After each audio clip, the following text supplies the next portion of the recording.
des opposants à l'initiative est que celle-ci conduira à un renchérissement des aliments d'origine animale. C'est l'argument de la peur utilisé habituellement par les milieux économiques. Rien n'empêchera la Confédération de trouver des mécanismes de stabilisation des prix pour le consommateur. Les prix extrêmement bas des aliments d'origine animale produits industriellement aujourd'hui sont une anomalie. Ces prix ne sont possibles que parce que les animaux sont traités comme des machines et parce que les externalités négatives, à savoir l'impact sur l'environnement et les coûts pour la santé, sont supportées par l'ensemble de la population.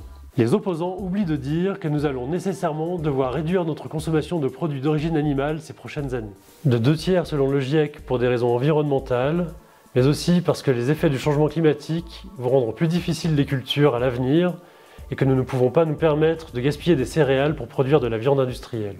On sait qu'il faut en moyenne 8 fois plus de protéines végétales pour produire la même quantité de protéines animales. En conclusion, oui, les prix des aliments d'origine animale vont certainement augmenter ces prochaines années, avec ou sans l'initiative. Mais justement, l'initiative anticipe une nécessaire adaptation de nos modes de consommation.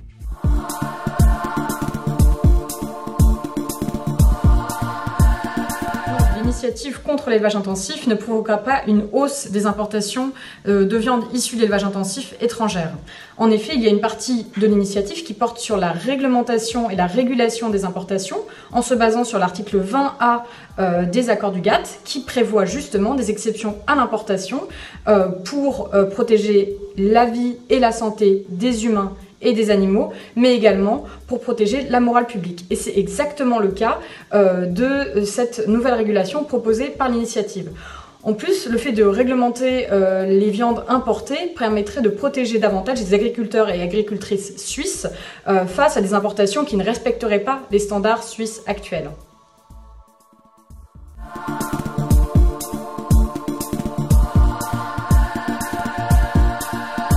En avril dernier, le GIEC, groupe de scientifiques intergouvernemental chargé d'évaluer la réalité, les causes et les conséquences du changement climatique, publiait des solutions afin de contenir ce réchauffement à des seuils acceptables. Le dernier volet de leur rapport met les gouvernements face à leurs responsabilités. Ils doivent revoir à la hausse leurs objectifs climatiques et agir réellement pour les atteindre. Cela passe notamment par le soutien de la transition agroécologique et l'arrêt des fermes-usines. En effet, l'élevage intensif contribue au changement climatique et met en péril la biodiversité. Celui des bovins, par exemple, nécessite 2 fois plus d'énergie fossile que l'élevage en pâturage. En prenant des mesures pour mettre fin à l'élevage intensif et accompagner des modèles alternatifs, nous ne participons pas simplement à une révolution agricole et alimentaire. Nous nous attaquons également à l'un des plus grands défis du monde actuel. Et nous assurons une agriculture durable pour nos futures générations, face à une autre aux objectifs purement économiques et court-termistes. Nous savons que les activités humaines sont principalement responsables du changement climatique et qu'elles créent une sérieuse menace pour la planète et ses habitants. Les données actuelles suggèrent que nous devons réduire nos émissions de gaz à effet de serre pour avoir une chance de rester sous le seuil d'une augmentation moyenne de la température de 2 degrés.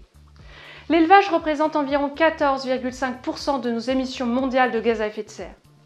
Aujourd'hui, et jusqu'au 25 septembre, nous avons l'opportunité de convaincre notre entourage pour voter oui à cette initiative et agir directement contre le réchauffement climatique.